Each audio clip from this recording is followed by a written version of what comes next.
Location found.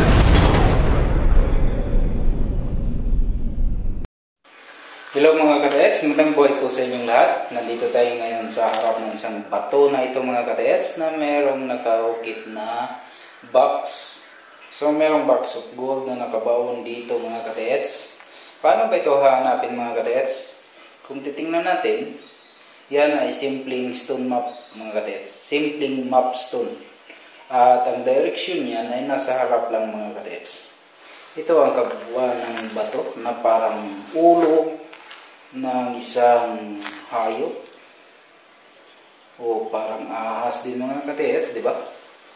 Ito mga katets, itong nakikita nyo parang may guhit na ito, ayan, dito yan mga katets, yan ay sapa or creek. Itong tinatayuan natin mga katets ay isang dead creek. Bali naka-island ito mga katets, ito, yan, merong creek din dyan sa kabila. Tapos doon nagsanga. Ayan. So ito mga katets. Ayan. Bali ito yung dead creek. Pasensya na kayo mga katets kasi hindi ako magaling sa pag-explain sa inyo dito.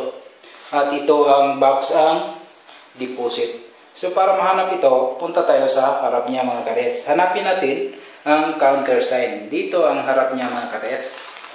Ayan. May makikita tayong bato.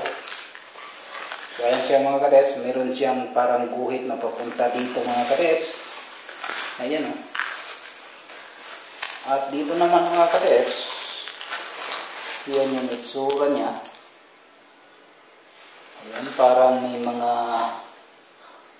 paa tayong nakikita. Ayan, hindi naman yan paa mga katets, kundi yan ay deposit sign. Dahil ganyan ang napapansin ko palagi kapag may deposit sa malapit. Ayan. At dito naman mga katets, ito yung makikita natin. Ayan. Ayan. Ito ay sapa mga katets. Ayan. At nasa gitna ang parang box na deposit. Ayan. Ang sapang ito mga katets, kung ating tingnan, ay dito siya mga katets. Ayan, meron siyang parang ulo. Yan ay arrow na nakatingin dito. Ito yun siya mga katets. Ayan. Ayan siya mga katets. Yan ay dead creek. Tapos dito ay nagway. So itong tinatayuan natin ay island na. Ayan siya mga katets. Okay. Dito mga katets, yan. Ang deposit niya dito mga katets ay dito sa gitna. Ito. Malaking box ito mga katets, parang 3x3 or 2x3. At dito mga katets, sa harap niya ay may makikita tayong parang mata na nakatingin dito mga katets. Ayan. Ayan mga katets. Ayan. Ayan. Tapos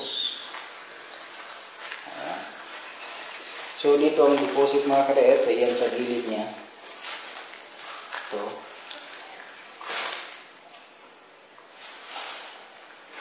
Ayan pa.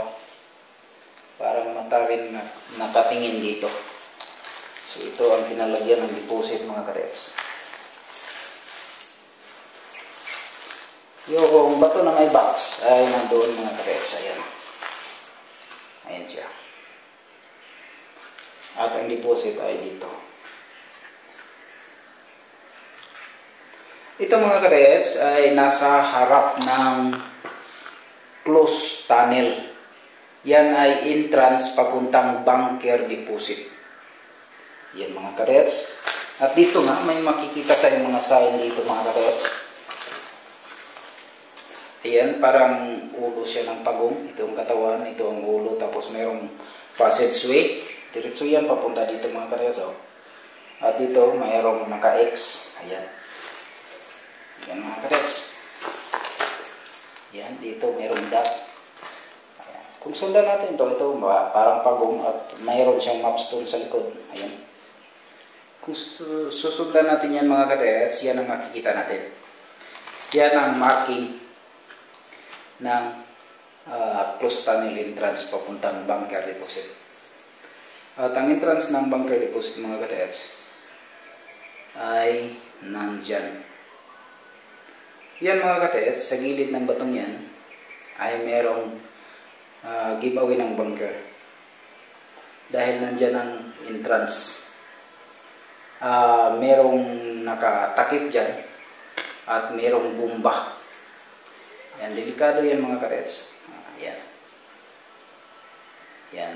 Palatandaan yan ng entrance ng bunker deposit. At dito naka-Y na ito mga katets dahil island ito.